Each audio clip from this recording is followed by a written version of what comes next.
di tiga Propo yang berbahagia. Acara diseminasi budaya positif akan segera dimulai. Assalamualaikum warahmatullahi wabarakatuh. Waalaikumsalam warahmatullahi wabarakatuh. Yang terhormat Bapak Joko Prawito selaku Kepala Sekolah SMP Negeri 3 Propo beserta rekan-rekan Dewan Guru yang saya cinta sayangi. Alhamdulillah, ucap syukur kehadiran Allah pada kesempatan yang berbahagia ini kita diberi nikmat yang luar biasa, nikmat sehat dan sempat, sehingga kita bisa berkumpul dalam sebuah acara yaitu diseminasi budaya positif yang nantinya akan disampaikan oleh sahabat kita yaitu Ibu Rina Mardianti Imran. Baik. Selanjutnya adalah saya akan menyampaikan susunan acara pada kegiatan yang berbahagia ini. Yang pertama adalah pembukaan. Acara yang kedua adalah sambutan yang dalam hal ini akan disampaikan oleh kepala sekolah. Dan acara yang ketiga adalah puncak acara yang kita tunggu-tunggu, yaitu diseminasi budaya positif yang akan disampaikan atau dipaparkan langsung oleh Adinda Rina Mardianti Imran SPD. Marilah Bapak Ibu kita awali acara pertama ini dengan pembacaan basmalah. Bismillahirrahmanirrahim. Acara selanjutnya yaitu sambutan dari Kepala Sekolah SMP Negeri 3 Propo. Kepada yang terhormat Bapak Joko Prawito, persilakan.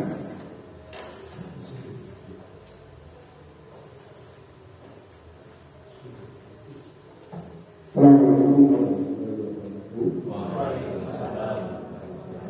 Dan saya banggakan guru SMP Negeri 3 Propo atau kiranya bersyukur pada Allah pada hari ini kita masih diberi waktu, diberi sehat, diberi sempat untuk berkumpul di sekolah ini dalam rangka berbagi praktik baik yang insya Allah akan disampaikan oleh Bu Nina dari SPDKR.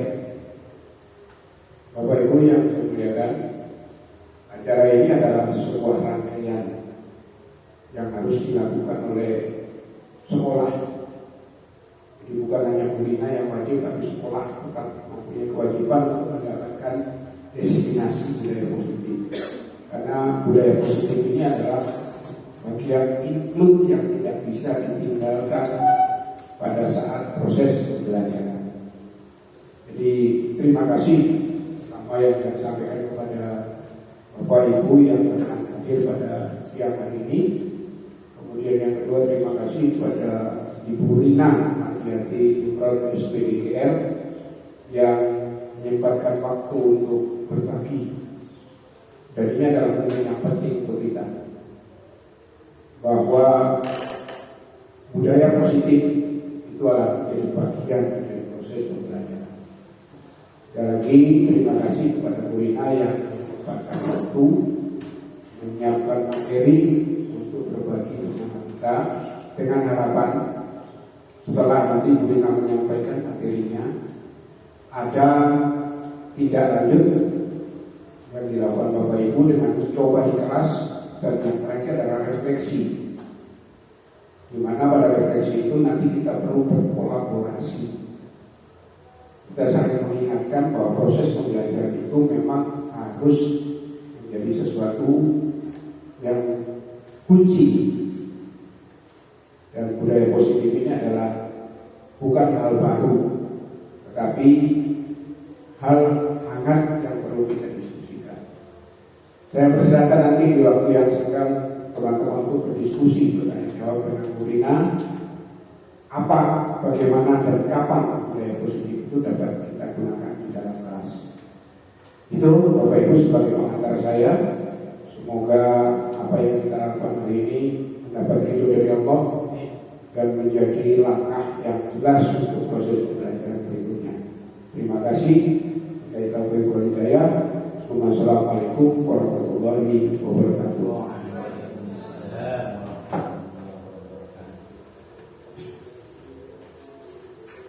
Luar biasa semangat motivasi yang telah diberikan oleh Bapak Kepala Sekolah kita untuk lebih semaraknya kegiatan pada kesempatan yang berbahagia ini.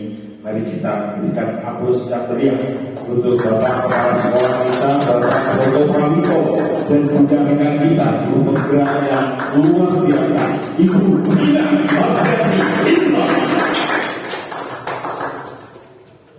Baiklah, Bapak Ibu yang berbahagia, acara selanjutnya adalah acara ini, yaitu diseminasi budaya positif yang akan disampaikan oleh Ibu Ina. Nah, setelah penyampaian materi ini selesai, akan kita lanjutkan dengan sesi tanya jawab, atau kita akan diskusi bersama. Kita akan mencoba membedah bersama sebagaimana yang disampaikan oleh seorang filsuf itu mengatakan bahwa experience is the best teacher. Jadi kali ini Bu Rina akan mencoba berbagi dengan kita tentang pengalaman-pengalaman yang menjadikannya sebagai guru yang terbaik. Ya.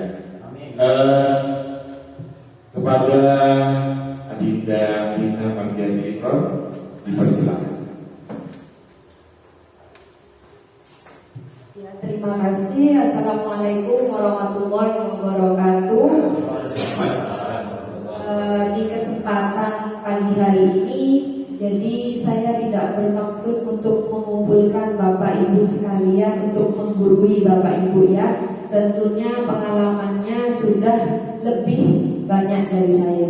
Di sini saya hanya ingin berbagi praktik baik atau berbagi pengalaman selama mendapatkan materi di modul 1.4 di guru penggerak.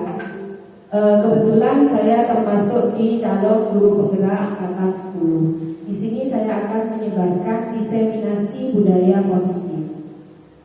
Nah, sebelum masuk ke konsep inti budaya positif, tentunya kita menginginkan suatu murid yang memiliki karakter, ya. Jadi itu adalah murid yang paling kita idam-idamkan, memiliki karakter yang saat ini lagi booming, yaitu karakter profil pelajar Pancasila. Nah, sekarang saya ingin coba Bapak Ibu sekalian berdiri semua.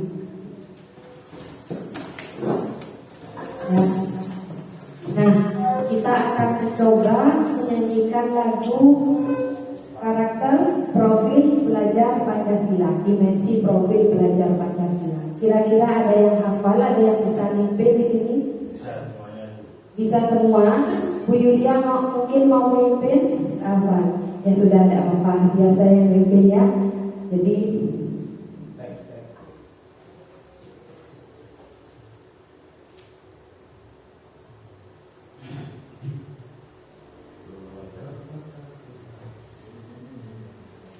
kayaknya suaranya Pak Cahyanto ini lebih bagus. Betul ya? Ya coba Pak Cahyanto ke depan. Ternyata murid saya tidak mau untuk maju.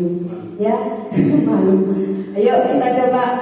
Pelajar Pancasila beriman dan bertakwa pada Tuhan Yang Esa dan berakhlak mulia, berkebinekaan global, gotong royong mandiri, kreatif dan bernalar kritis.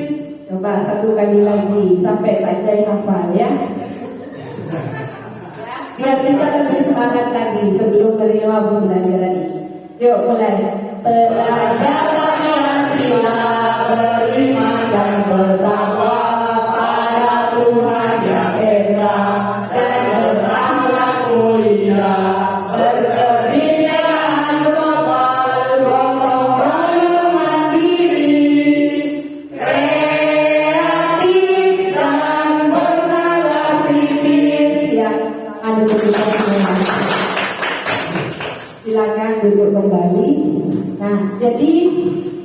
konsep inti dari budaya positif yang akan kita bahas hari ini meliputi 8 topik ini. Yang pertama adalah perubahan paradigma belajar, disiplin positif, motivasi perilaku manusia, kebutuhan dasar manusia, posisi kontrol, keyakinan kelas, nilai-nilai kebajikan, dan segitiga restitusi. Nah, kedelapan materi ini tentunya akan kita bahas hari ini. Semoga dengan berbagi ilmu ini kita bisa berubah menjadi guru yang lebih baik, yang bisa memenuhi kebutuhan belajar murid. Nah, pembelajaran dengan paradigma baru itu seperti ini Bapak Ibu. Jadi kalau zaman dulu kita belajar itu cenderung menggunakan metode ceramah tanpa memikirkan murid kita itu paham apa tidak, ya. Yang penting kita ngajar materi selesai tuntas, murid dapat nilai yang bagus, itu berarti pembelajaran kita sudah berhasil. Padahal di pembelajaran dengan paradigma baru ini, pembelajaran harus dirancang berdasarkan prinsip pembelajaran berdiferensiasi. Artinya, pembelajaran yang kita ampung di kelas harus bisa memenuhi kebutuhan belajar murid, ya, sesuai dengan teori psikologi modern untuk mewujudkan profil belajar Pancasila. Kenapa? Karena saat ini murid kita itu kemampuannya beda-beda.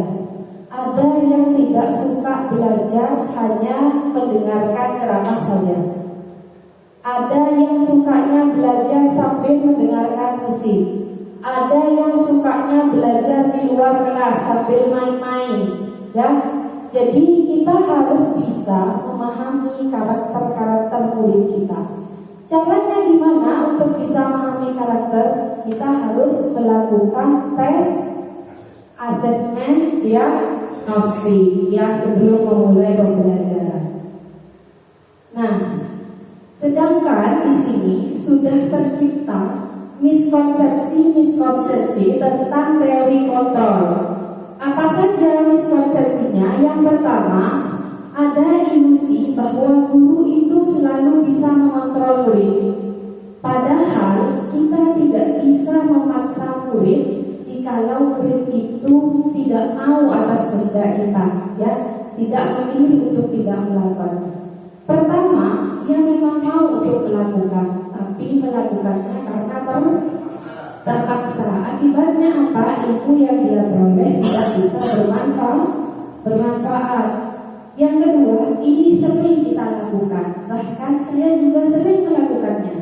Untuk anak kita sendiri, ilusi memaksa ini sering terjadi. Kita menginginkan anak didik kita itu sesuai dengan keinginan kita. Harus bisa pelajaran matematika, padahal dia bakatnya bukan di matematika, bisa bakatnya di seni atau di yang lain.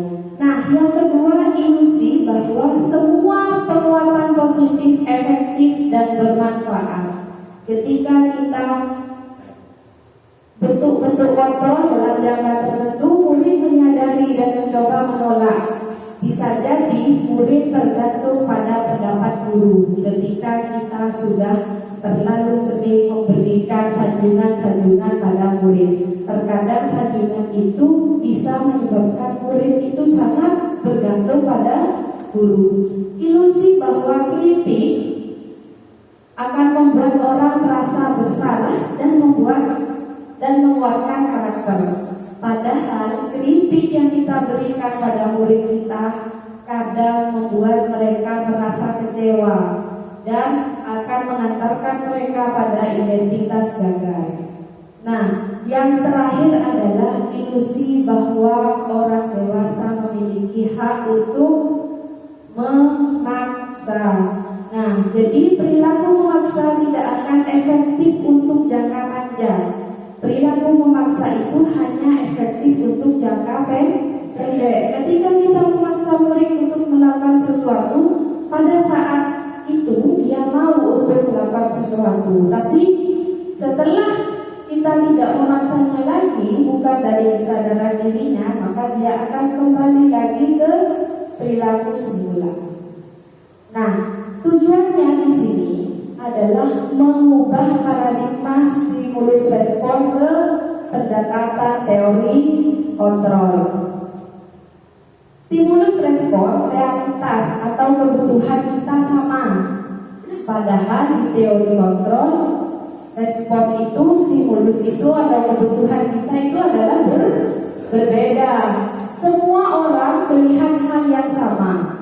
Padahal setiap orang memiliki gambaran yang berbeda. Kita mencoba mengubah orang agar berpandangan sama dengan kita. Padahal seharusnya yang harus kita lakukan adalah kita berusaha memahami pandangan orang lain tentang dunia. Jadi intinya di sini kita harus belajar memahami kebutuhan murid di teori kontrol itu. Nah, di sini tentang disiplin positif. Yang perlu kita lakukan di sini adalah memberlakukan disiplin positif. Disiplin positif ini merupakan salah satu cara penerapan disiplin yang bertujuan untuk menumbuhkan kesadaran serta memperdayakan peserta didik tanpa imbalan, penghargaan, ancaman atau hukuman. Jadi dia melakukan suatu hal, aturan yang kita lakukan itu berdasarkan dirinya sendiri, bukan karena ada penghargaan, ada hukuman dari guru. Nah, disiplin mengacu pada disiplin diri yang memiliki tanggung jawab terhadap apa yang dilakukannya berdasarkan nilai-nilai yang diyakini. Sebagai pendidik, tujuan kita adalah menciptakan anak-anak yang memiliki disiplin diri, sehingga mereka bisa berperilaku dengan mengacu pada nilai-nilai kebajikan universal dan memiliki motivasi intrinsik atau motivasi dari dalam dirinya, bukan motivasi ekstrinsik.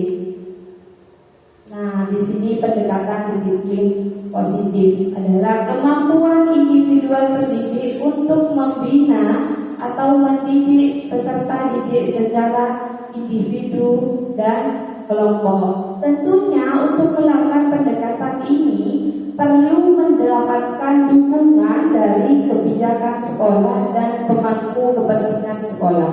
Jadi untuk memberlakukan disiplin positif ini tentunya kita sebagai warga sekolah SMP Negeri 3 Perokok perlu berkolaborasi atau bekerja sama. Tidak bisa hanya dilakukan oleh satu atau dua orang pendidik, tapi semuanya harus berkolaborasi. Nah, nilai-nilai kebajikan adalah sifat positif manusia yang merupakan tujuan mulia yang ingin kita capai. Nah, di sini apa saja nilai kebajikan? Ya tadi itu profil pelajar Pancasila. Ada 6 profil pelajar Pancasila yang akan kita harapkan. Nah, di sini ada kebutuhan dasar manusia. 5 ini merupakan kebutuhan dasar dari setiap manusia yang paling penting. Yang pertama, kira-kira betul apa salah bertahan hidup? Semuanya butuh nggak bertahan hidup? Butuh ya.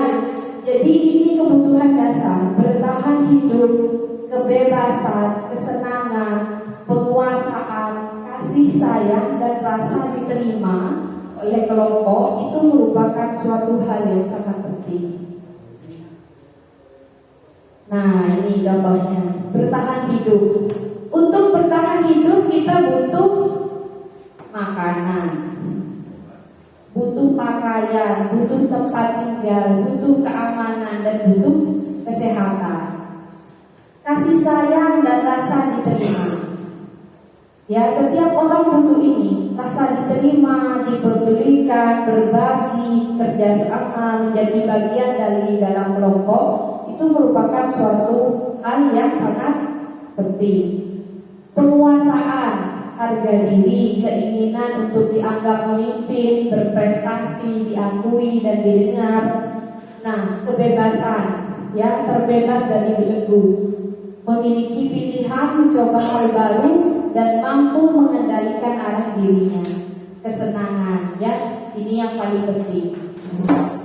Kita butuh yang namanya kesenangan. Tidak akan ada orang yang ingin stres. Semuanya butuh senang, ya, bermain, humoris, antusiasme dan tertawa. Nah, motivasi perilaku manusia itu rata-rata perilaku manusia itu terjadi karena dia ingin menghindari ketidaknyamanan atau hukuman. Kita berangkat pagi ke sekolah ini sebagai seorang pendidik, ya, karena ingin menghindari ketidaknyamanan atau hukuman, karena sudah tanggung jawab kita, ya, untuk mendapatkan penghargaan atau imbalan dan untuk menjadi orang yang mereka inginkan dan menghargai diri sendiri sesuai dengan nilai yang diyakini. Kira-kira saya tanya dulu ke Pak Zaka.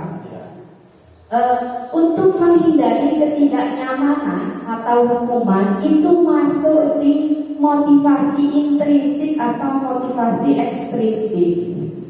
Motivasi intrinsik. Menurut Bu Sundari ini masuk motivasi intrinsik atau ekstrinsik, menghindari ketidaknyamanan atau hukuman. X, ya. Jadi yang betul di sini untuk menghindari ketidaknyamanan atau hukuman itu merupakan motivasi ekstrinsik, motivasi yang berasal dari luar. Kira-kira motivasi intrinsiknya itu yang mana? Yang mana? Di warga itu sudah ada sebuah kebiasaan, norma-norma yang harus dilakukan. Ya, jadi dari ketiga pilihan ini yang masuk motivasi intrinsik yang mana? Dan kelihatan, ya. Pak Maman, yang mana Pak? Yang masuk ke motivasi intrinsik, yang berangkat dari dirinya sendiri, atau motivasi itu terjadi karena kemauannya sendiri, bukan untuk ya menghargai dirinya sendiri sesuai dengan nilai yang diyakini. Kenapa? Karena ini motivasi ini berasal dari dalam dirinya sendiri, bukan berasal dari luar atau dorongan dari orang-orang luar. Nah, coba kita simak dulu video yang ada di depannya. Ya, Bu.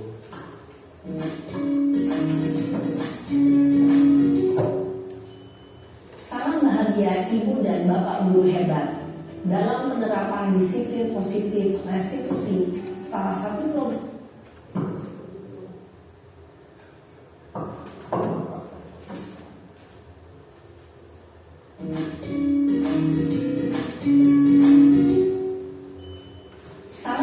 Ibu dan Bapak Guru hebat. Dalam penerapan disiplin positif restitusi, salah satu program yang dikembangkan adalah 5 posisi kontrol. 5 posisi kontrol dalam restitusi adalah proses perjalanan seorang pendidik agar dapat mengenali dirinya. Pada video kali ini, kita akan membahas tentang 5 posisi kontrol yang dikembangkan oleh Diane Grosser dan contoh penerapannya.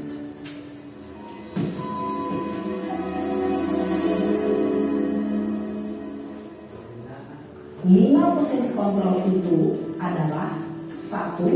Posisi penghukum, 2. Posisi pembuat nanti dicocokkan kira-kira posisi Bapak Ibu sebagai pendidik itu masuk posisi yang mana, ya? Monitor, dan 5 posisi manajer.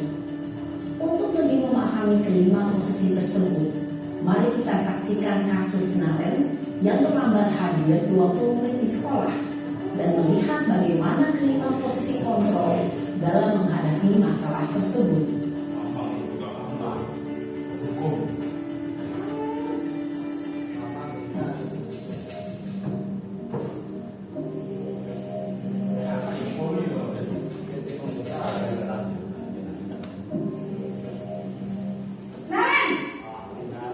Sini kamu. Selamat pagi Bu. Selalu terlambat. Kamu deh, pasti terlambat. Maaf Bu, saya Apa? Apa coba? Alasan kamu apa lagi? Kapan sih kamu tidak terlambat? Malas sekali ya kamu jadi anak. saya Dasar.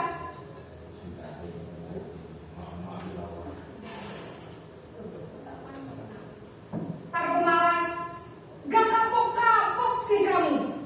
Sudah berapa kali terlambat? Sana. Kamu keliling lapangan basket 2 kali. kenapa saya harus keliling lapangan basket Bu? Kenapa? Kamu melawan ibu. Berani-beraninya jawab. Sudah terlambat, masih berani jawab pula. Sekarang, keliling lapangan basket 5 kali sekalian. Biar kapok. Cepat. Pergi sana ke lapangan basket. Posisi Nah, jadi kita sudah melihat video Naren yang pertama. Posisi kontrol seorang pendidik itu ada pendukung, pembuat merasa bersalah, pemantau, dan manajer. Kira-kira dari contoh video itu pendidiknya sebagai posisi kontrol apa di situ? Sebagai posisi penghubung. Pak Jai bisa jelaskan alasannya kenapa? Karena saya lihat ketika Naren terlambat dan gurunya kan semua dan beri hukuman keliling lapangan basket.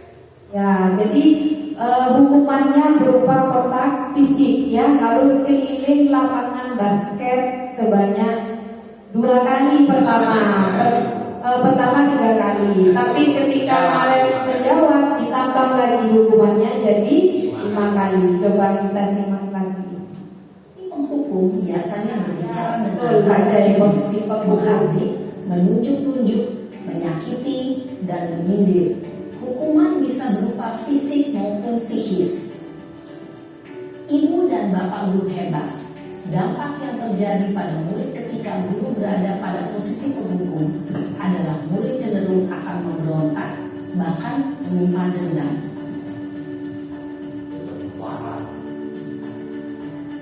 Yang kedua ya, membuat merasa bersalah, posisi yang kedua.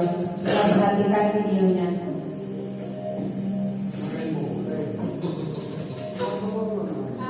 Ini kasusnya Naren Pak, jadi berubah menjadi beberapa posisi kontrol. Naren, Bu boleh.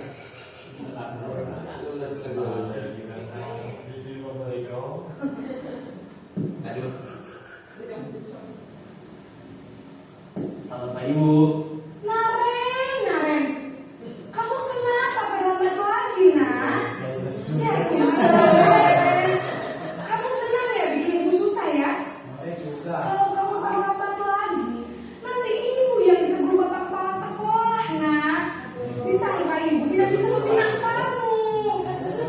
Duh, gimana ini? Maaf Bu, Duh, Gusti Naren. Kamu suka ya kalau ibu ditegur bapak kepala sekolah? Terus, sekarang ibu harus tulis apa yang di buku absen? Ini kamu sudah sering terlambat loh. Ibu harus apa coba? maaf Bu, maaf sekali. Ya sudah, lain kali ini jangan bikin ibu susah lagi. Lagi ya nak ya. Ibu tidak akan kuat lagi kalau kamu begini terus.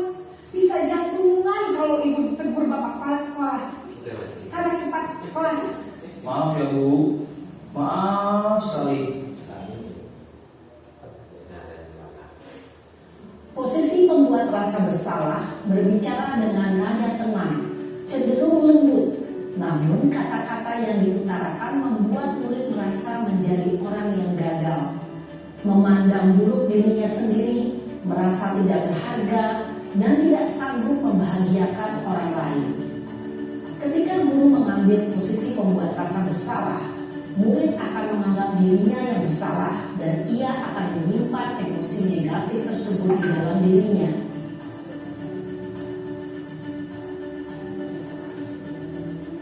Ini posisi yang ketiga ya, sebagai teman, gurunya sebagai teman. Oke.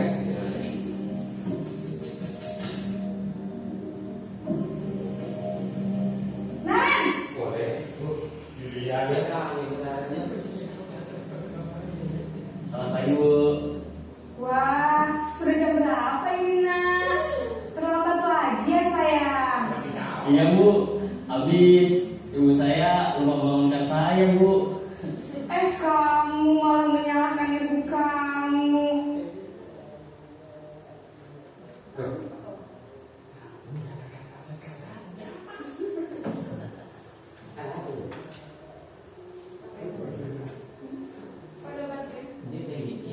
Power off.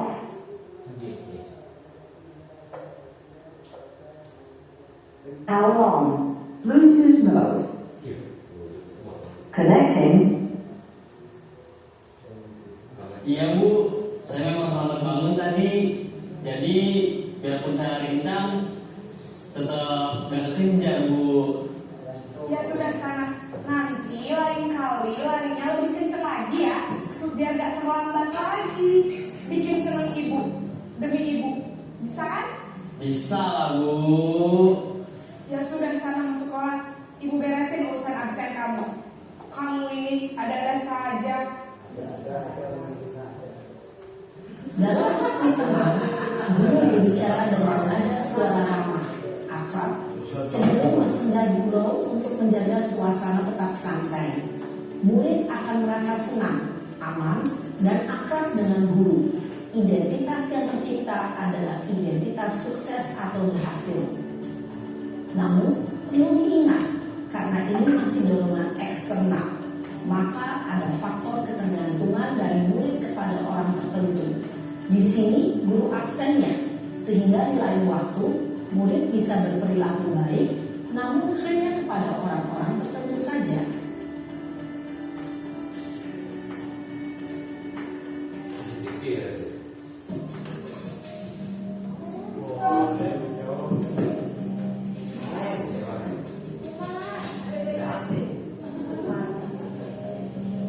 Naren,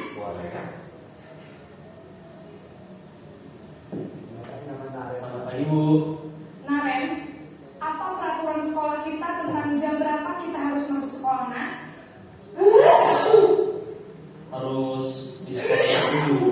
Iya betul, sekarang sudah jam 7.20. Naren sudah tahu konsekuensinya jika terlambat hadir. Paham Bu, saya harus tinggal kelas pas jam istirahat selama 20 menit. Iya benar, konsekuensinya demikian. Jadi nanti jam 9.30 pas istirahat, kamu harus tinggal di kelas, kerjakan tugas tambahan untuk ketertinggalan kamu, ya? Baik Bu. Posisi pemantau mengandalkan penghitungan atau data untuk mengontrol murid. Guru mengarahkan murid berdasarkan peraturan dan konsekuensi. Seorang pemantau menunjukkan bahasa tubuh dan ekspresi wajah yang datar dan cenderung formal.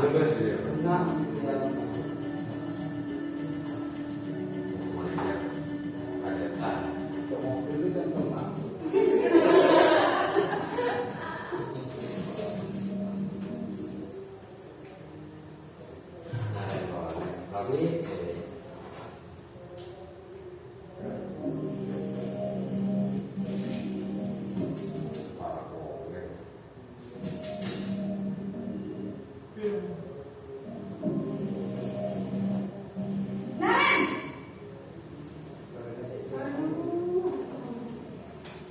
Selamat pagi Bu. Selamat pagi Naren. Maaf Bu, saya terlambat. Ya, sekolah masuknya jam 7, sekarang sudah jam 7.20. Jadi sekarang bagaimana ini Naren? Maaf Bu, saya lupa soal saya semalam. Baiklah, menurut kamu, keyakinan sekolah yang mana yang perlu kamu tingkatkan? Menghargai diri sendiri dan orang lain mungkin ya Bu. Setuju. Jadi, apakah Naren meyakini prinsip saling menghormati tersebut? Iya Bu, saya meyakininya. Apakah Naren bersedia memperbaiki masalah keterlambatan ini? Bersedia Bu. Bagaimana kamu akan perbaiki masalah keterlambatan ini? akan coba untuk tidak lupa menyetel alarm saya, Bu. Baik, kalau kalian lupa menyetel alarm di rumah, ada orang yang kira-kira bisa bantu mengingatkan tidak? Ada, Bu. Kakak saya, Kak Emma. Ada lagi selain Kak Emma? Selain Kak Emma, ada ibu saya. Baik, jadi yang mengingatkan Naren adalah Kak Emma dan ibu kamu ya? Kira-kira akan mulai setel alarm kapan nih Naren? Setelah pulang sekolah, akan segera saya lakukan. Baik, jadi Naren akan setel alarm untuk bangun besok pagi dan akan diingatkan oleh kakak dan ibunda Naren ya. Ada lagi yang mungkin perlu dilakukan Naren agar tidak terlambat bangun lagi? Tidak ada, Bu. Baik Naren, terima kasih untuk kerjasama kamu. Sekarang kamu perlu kembali ke kelas untuk belajar. Baik, Bu. Terima kasih. Posisi manajer adalah posisi kontrol yang disarankan untuk membimbing murid memiliki sikap disiplin yang positif, yaitu murid yang mandiri, bertanggung jawab, dan dapat memecahkan masalah. Tujuan dari posisi ini adalah agar murid dapat merefleksi atas tindakannya. Guru akan dengan tulus memberikan pertanyaan-pertanyaan bermakna, sehingga membuat murid dapat belajar dari kesalahannya dan mencari sebuah solusi untuk menyelesaikannya. Jadi ini kita sudah melihat 5 posisi kontrol dari pendidik ya. Jadi ada 5 posisi kontrol. Kira-kira posisi kontrol apakah yang diharapkan agar bisa menjadi pendidik yang baik? Posisi kontrol sebagai manajer. Jadi dari video Naren tadi kita memperoleh banyak ilmu ya. Jadi kita harus bisa berada di posisi kontrol manajer. Murid diminta untuk memperbaiki kesalahannya berdasarkan keyakinan dari dirinya sendiri.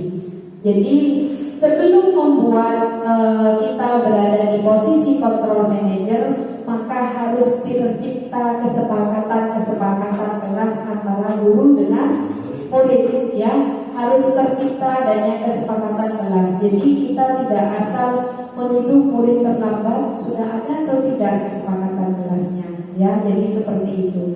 Seandainya di sekolah ini katanya Pak Zaka Robin ya, jadi diganti di sini perannya adalah Naren.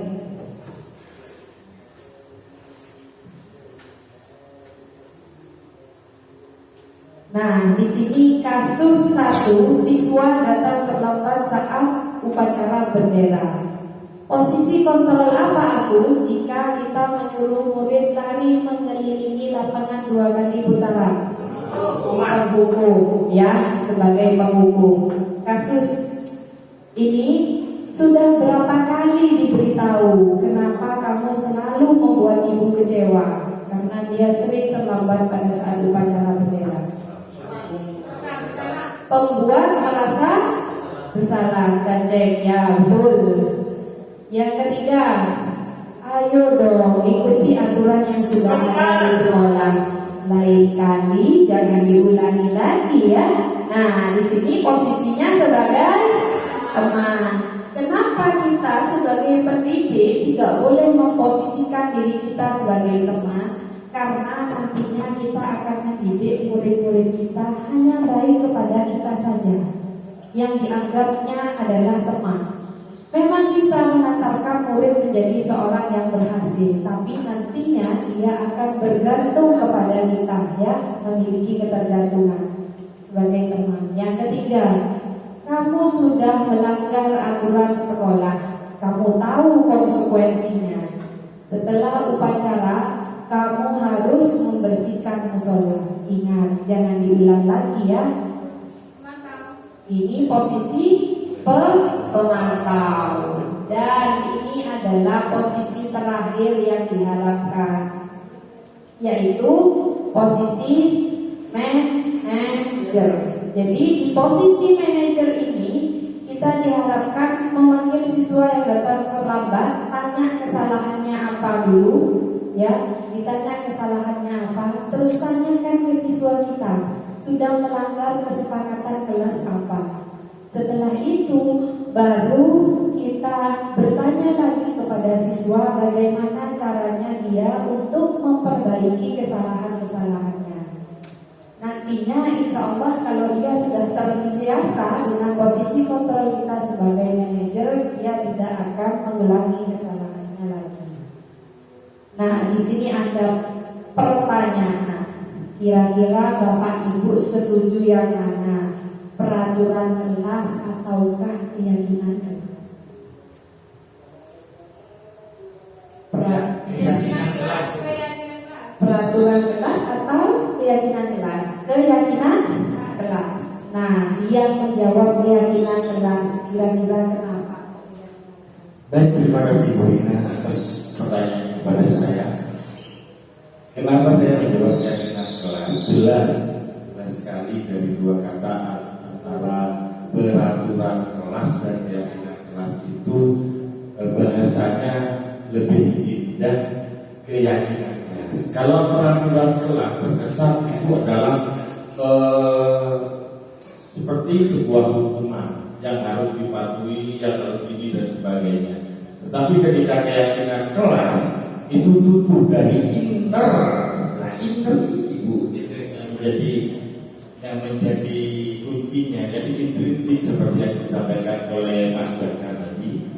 Jadi itu jawaban dari, jadi dari diri anak itu sendiri keyakinan kelas. Terima kasih. Ya, terima kasih. Mungkin ada jawaban lain yang berbeda antara peraturan kelas dengan keyakinan kelas. Sudah betul katanya Pak Cahyanto tadi, kalau keyakinan kelas itu bukan pemaksaan atau bukan paksaan ya. Jadi ada jawaban yang berbeda? Tidak ada. Kita simak lebih lanjut ya.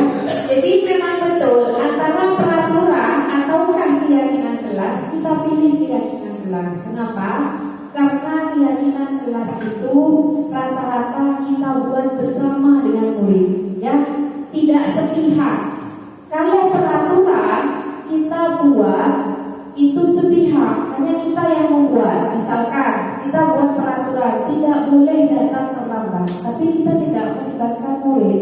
Jadi kesannya peraturan itu adalah memaksa, selalu kembalikan buku ke tempatnya. Itu peraturan. Tapi kalau keyakinan kelas adalah tanggung jawab. Peraturan itu sepihak. Misalkan hanya saya yang buat dengan Bapak Kepala Sekolah, terus ditempel di dinding sekolah, itu peraturan. Kalau keyakinan kelas, saya masuk ke setiap kelas, membuat kesepakatan dengan siswa. Kira-kira kesepakatan kelas kita selama kamu menjadi siswa SMP Negeri 3 Propo, kita mau kesepakatan apa? Misalkan anak-anak menjawab sendiri, berpakaian harus rapi Bu. Ya boleh, kita tulis, kita catat ya. Terus tidak boleh datang terlambat, kita catat lagi. Nah baru setelah disetujui kita pilih keyakinan kelas mana yang sekiranya masuk akal dan bisa dilakukan oleh murid. Baru setelah itu kita tempel keyakinan kelasnya. Dan nanti ketika murid itu melanggar keyakinan kelas yang sudah mereka buat bersama, maka kita tanyakan solusinya seperti apa. Kita tanyakan lagi ke murid. Nah, semoga kita bisa menerapkan keyakinan kelas ini di sekolah kita ya. Nah, cara penyelesaian ketika murid kita melanggar sebuah keyakinan kelas itu menggunakan segitiga restitusi. Apa itu segitiga restitusi? Adalah suatu proses yang dijalankan oleh guru agar dapat menghasilkan murid yang mandiri dan bertanggung jawab. Kita kembali lagi ke kasus Naren. Tadi yang manggil Naren itu adalah guru BK. Ya, guru BK manggil Naren. Nah, kira-kira yang pertama dilakukan adalah menstabilkan identitas, tidak langsung membentak Naren. Ya, di posisi manajer tadi. Kita tanya, kenapa Naren kok terlambat? Nah, baru setelah itu kita validasi tindakannya. Kira-kira perbuatan Naren yang salah tadi apa? Datang terlambat ke sekolah, Bu. Seharusnya gimana? Datang sebelum jam 7. Baru setelah itu kita menanyakan keyakinan kelas. Yang pertama, menstabilkan identitas dari segitiga restitusi tadi. Perlu ditekankan bahwa berbuat salah itu adalah sesuatu yang wajar dan bisa dilakukan oleh semua orang. Ya, jadi kita tidak boleh menghakimi peserta didik. Yang kedua, menggeser pemikiran tentang identitas gagal menjadi identitas sukses. Maksudnya seperti apa? Kita tidak boleh menghakimi murid, misalkan kamu bodoh, nanti kamu tidak akan berhasil menjadi orang yang sukses. Nah, itu tidak boleh kita lakukan. Nah, jadi pernyataan yang betul adalah berbuat salah itu tidak apa-apa. Tidak ada manusia yang sempurna. Yang penting kita mau memperbaiki masalah yang sudah kita buat. Segitiga restitusi yang kedua adalah validasi tindakan. Pada dasarnya, setiap perilaku adalah cerminan pemenuhan kebutuhan setiap orang. Dengan mengenali kebutuhan tersebut, interaksi antar komponen semakin terjalin dengan baik. Nah, pernyataannya seperti apa? Padahal kamu bisa melakukan yang lebih buruk dari ini ya. Kamu pasti punya alasan mengapa bisa datang terlambat ke sekolah. Nah, itu masuk ke dalam kelompok validasi tindakan. Yang terakhir adalah menanyakan keyakinan. Memberikan pertanyaan bermakna pada murid untuk memunculkan motivasi intrinsik cara dia menyelesaikan masalah. Memiliki kemampuan untuk menganalisa keyakinannya dengan tindakan yang salah. Apa contoh pernyataannya? Apa yang kita percaya sebagai kelas atau keluarga? Apa nilai umum yang telah kita sepakati? Kamu mau jadi orang yang seperti apa? Nah, segitiga restitusi ini sudah saya coba terapkan pada murid kita. Ya, di sini ada videonya ketika melakukan segitiga restitusi pada salah seorang murid kita. Mungkin Bapak Ibu sudah tahu.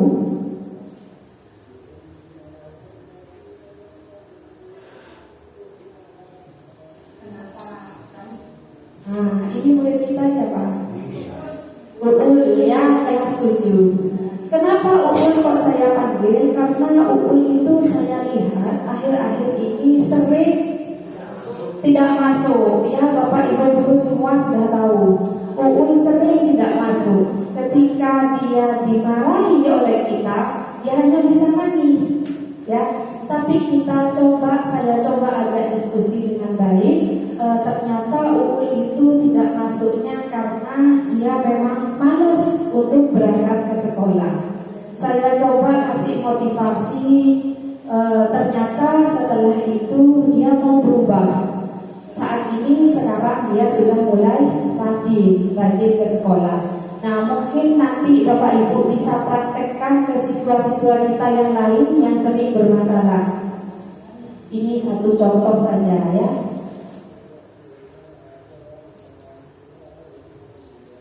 Nah, selesai sudah.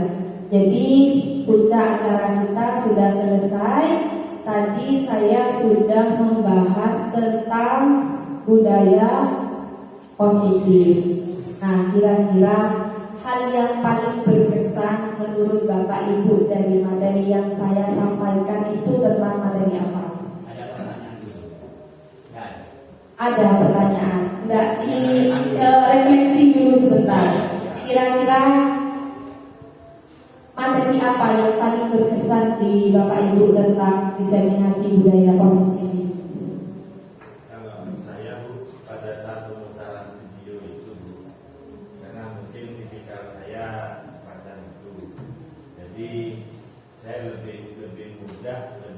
Jelas, artinya lebih bisa terperangkap, lebih paham ketika ada video seperti itu.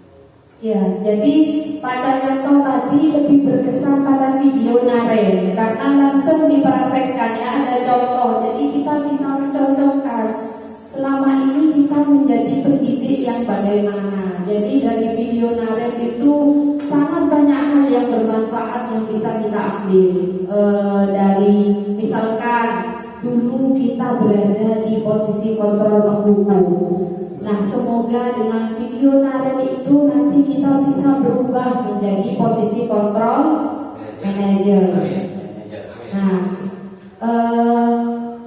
penutupnya adalah dalam penerapan program disiplin positif ini hendaknya guru memiliki standar kepribadian, profesional dan sosial yang baik, di mana guru mampu merefleksikan dirinya sampai posisi kontrol apa saat ini, ya, bagaimana perjalanan dirinya sebagai among atau sebagai manajer yang menuntun murid-muridnya menjadi insan yang mandiri, merdeka dan bertanggung jawab. Mungkin itu yang dapat saya sampaikan. Saya pasrahkan dulu pada moderator. Terima kasih. Itu tataran teori, teori. Nah, bagaimana praktiknya? Ini bagaimana praktiknya? Jadi nanti mohon dipraktikkan. Pertama, kepala sekolah dan guru-guru menyusun peraturan. Menyusun keyakinan. Ya, menyusun peraturan. Tolong ini. Menyusun peraturan. Nah, peraturan itu baru nanti dibagikan kepada guru-guru. Nah, pada saat pembelajaran di kelas itulah peraturan itu akan disodorkan ke siswa, kemudian siswa akan mengambil inisiatif untuk menjadi sebuah keyakinan kelas. Tapi kalau dimulai dari siswa disuruh minta sulit, ya, makanya sekolah harus menyusun peraturan, kemudian tiap guru membuat. Nah, peraturan yang dibuat kesepakatan tadi harus ditulis, kemudian ditempelkan di tembok kelas masing-masing. Pak, kalau pelajaran 11 boleh. Jadi itu IPA sendiri, IPS sendiri boleh. Jadi tembok ini nanti ada full. Kalau nanti survei, mari kita survei ke kelompok 2 kelas yang sudah saya coba. Jadi di kelas ini full. Guru agama punya kesepakatan sendiri, guru IPS punya sendiri. Nah, di awal pembelajaran guru selalu menunjuk. Ingat ya, menunjuk. Nah, proses inilah yang disebut dengan identifikasi di awal. Setelah itu, ketika ada proses belajar, jika terjadi pelanggaran, guru itu kita menunjuk saja peraturan buat yang ditempel tadi, sehingga siswa tidak lupa. Kalau tidak itu bagus. Jadi mohon nanti setelah sosialisasi dari Ibu kita praktikkan. Kita praktikkan, kita tempelkan. Gak apa-apa, nanti temboknya penuh dengan tempel, gak apa-apa, itu proses. Ya, kalau mau temboknya bersih jangan di sekolah, di hotel begitu. Ya, jadi memang begitu, nempel.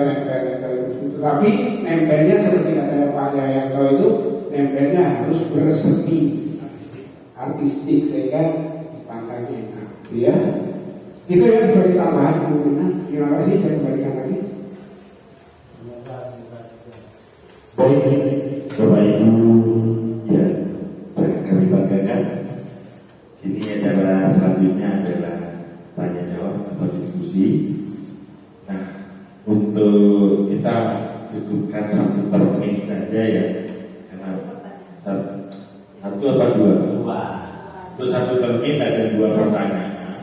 Kebetulan tadi ada yang sempat SMS juga. Ya, pertanyaannya lewat SMS, lewat HP, dan satunya mungkin pertanyaan secara langsung. Jadi kepada Bapak Ibu yang ingin bertanya dipersilakan terlebih dahulu. Ya Pak Mama, oke. Ada di termin 1 yang pertama ini ada 2 penanya, yaitu Pak Mama dan Ibu Yulis.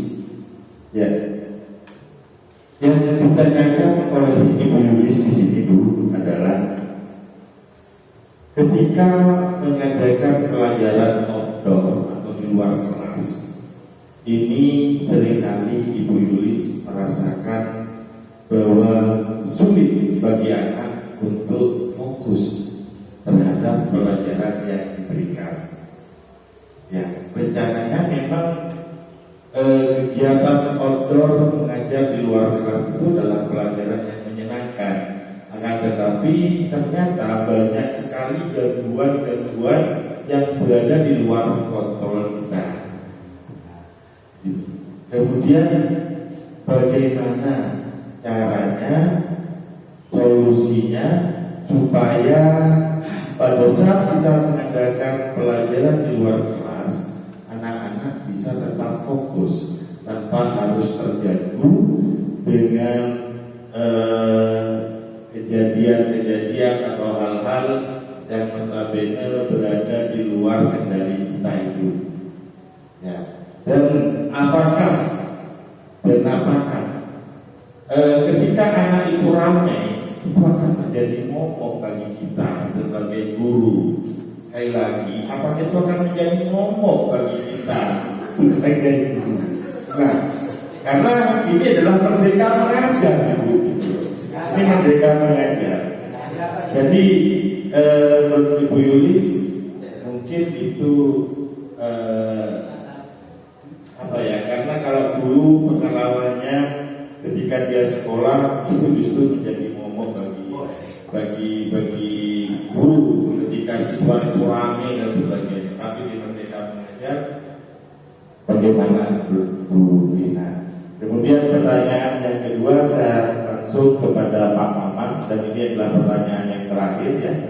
Silakan.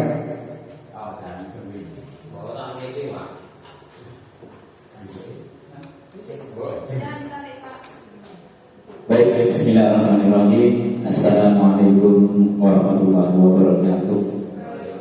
Ini terkait apa yang sudah dijelaskan oleh Ibu Lina sebagai narasumber, sebagai guru JGP.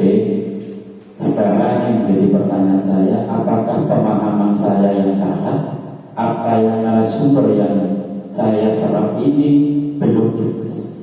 Yang pertama, saya ini dari pertama kurikulum merdeka. Menurut hati kecil saya pribadi itu sangat tidak cocok dengan mekanisme apa yang saya lakukan di kelas, di luar kelas kepada murid. Yang pertama, paksaan itu tidak dibutuhkan di sini. Karena apa? Apabila murid itu dipaksa, akan menjadi indikasi atau menjadi momok yang sangat membahayakan untuk murid. Menurut saya pribadi, paksaan itu sangat bagus. Karena apa? Dulu saya menjelaskan dengan paksaan akan menjadi keinginan dengan ingin menjadi kebiasaan, dengan kebiasaan akan menjadi sebuah kebutuhan. Ini saya dapat dari guru saya Amin, almarhum Idris Johari. Jadi saya minta tolong ditanggapi, apakah dengan paksaan ini murid akan menjadi sesuatu yang sangat menakutkan atau menjadi indikasi untuk murid itu, atau sebaliknya dengan paksaan itu murid akan menjadi berubah. Karena apa? Kalau kita melihat proses perkembangan seorang bayi lahir, kita harus memaksakan untuk menyusu kepada ibunya. Dipaksa.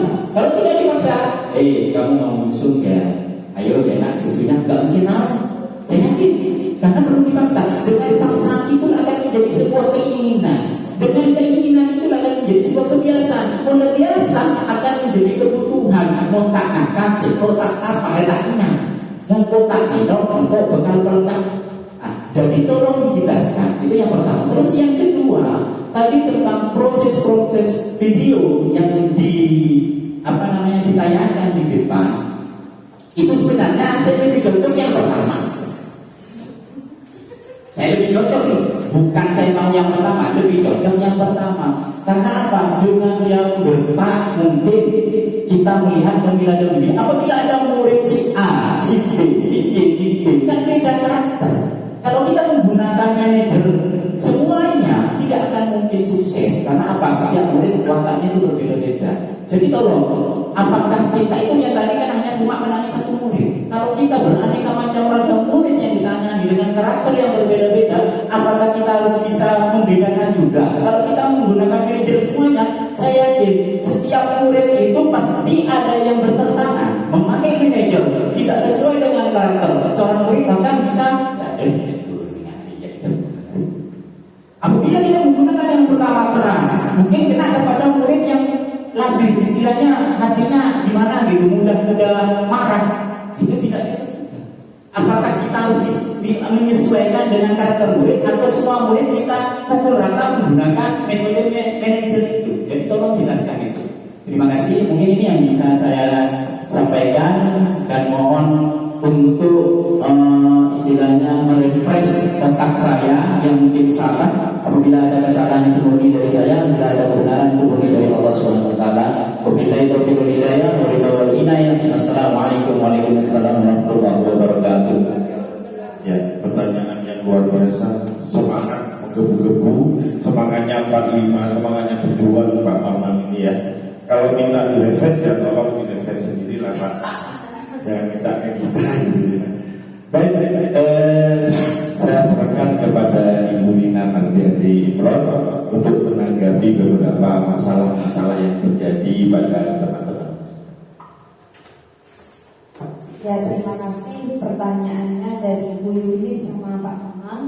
Jadi tadi pertanyaannya dari Bu Yulis, bagaimana caranya kita sebagai seorang pendidik melatih fokus anak-anak ketika belajar di luar kelas ya. Jadi tadi disampaikan di awal, kita pertama harus bisa memahami kebutuhan dari setiap murid kita.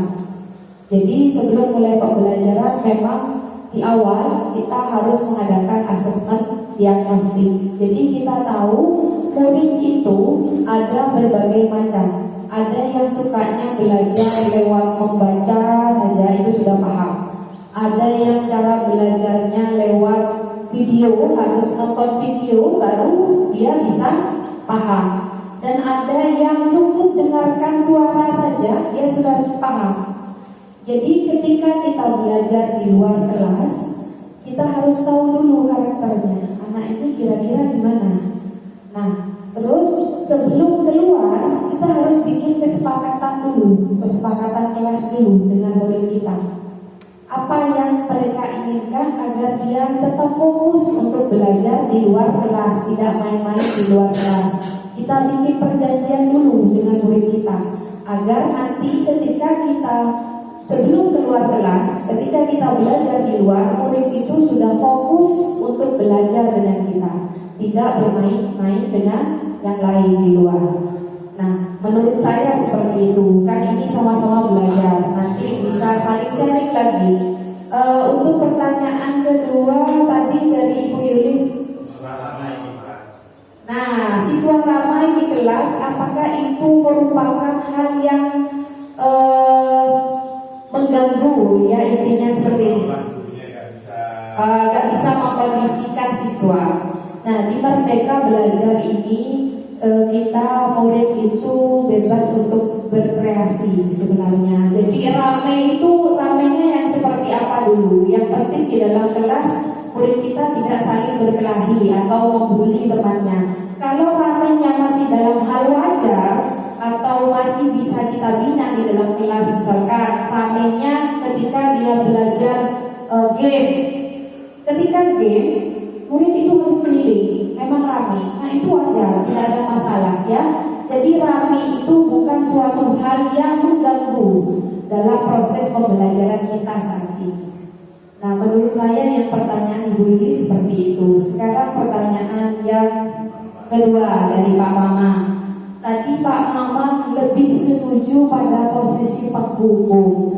Nah, di sini Pak Mama di pembelajaran ini posisi penghukum itu merupakan posisi yang sering kita lakukan sebagai seorang pendidik di zaman dulu memang ya. Di zaman dulu kalau kita tidak menghukum itu artinya tidak akan berhasil. Nah, padahal sekarang kita harus mengubah mindset. Kita ambil pelajaran dari situ. Ketika kita menghukum anak kita sendiri, ya, anak kita sendiri atau murid kita, sering kita berikan hukuman. Pertama memang dia nunduk, ya. nunduk, tapi dalam hati kecilnya dia itu dendam sama kita. Ya, terpaksa anggap dia itu benci sama kita. Dia melakukan suatu hal tidak akan berproses jangka panjang. Hanya pada waktu itu saja dia nurut sama kita. Misalkan terlambat kecok, lari keliling lapangan 5 kali. Dia akan lari keliling lapangan 5 kali. Tapi hal itu tidak akan membuat dirinya sadar bahwa dia itu adalah salah. Ya, perbuatannya salah itu dia tidak akan sadar. Yang dia lakukan adalah karena terpaksa. Terpaksa katanya Pak Maman nanti akan timbul suatu keinginan. Iya, kalau timbul suatu keinginan, orang yang terpaksa terkadang dia malah akan menjadi seseorang pemberontak. Sering karena orang terpaksa itu dia sering memberontak. Dia ngikutnya sama kita ketika dia dimarahi saja atau dihukum. Tapi ketika kita menjalankan tadi di kasus kemarin sebagai posisi manajer, kita coba nanti ke murid kita yang berhasil atau tidak. Insya Allah jika kita membiasakan posisi manajer ini, membuat murid itu sadar dari motivasi intrinsiknya atau dari dalam dirinya, membuat kesadaran diri bukan karena dari luar, insya Allah murid itu akan timbul untuk melakukan perbuatan-perbuatan baik tanpa adanya paksaan. Itu yang diharapkan di dalam kurikulum Merdeka. Jadi motivasi intrinsik itu harus keluar dari murid kita tanpa adanya paksaan atau dorongan dari orang luar. Semoga itu bisa membantu menjawab kegelisahan dari Pak Maman. Ini kepala sekolah mau. Ya, sebentar ya Pak, memang saya jawab dulu.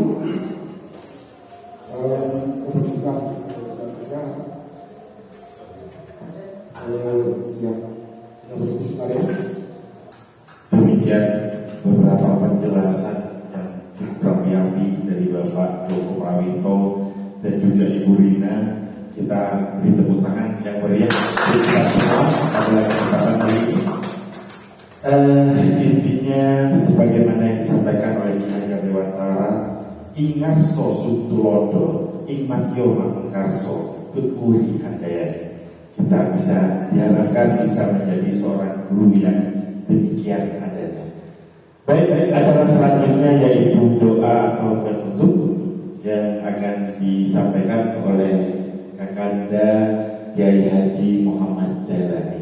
Kepada beliau dipersilakan.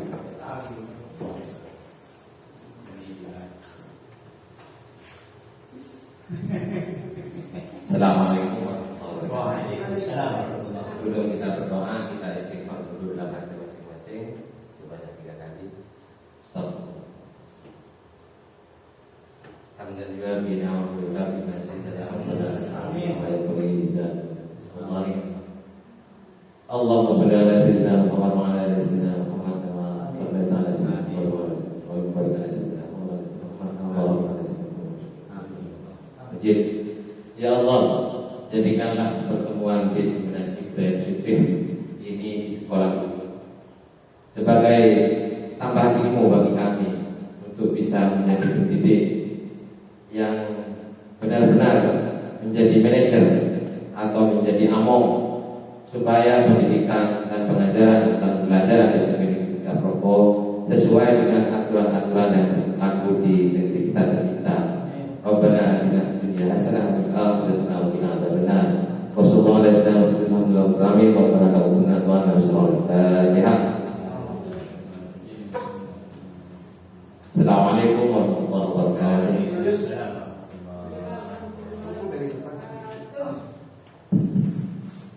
Demikian rangkaian acara dunia acara pada kesempatan hari ini. Saya selaku pembawa acara, manakala ada kekurangan mohon maaf yang sebesar-besarnya. Wabillahi taufiq wal hidayah. Wassalamualaikum warahmatullahi wabarakatuh.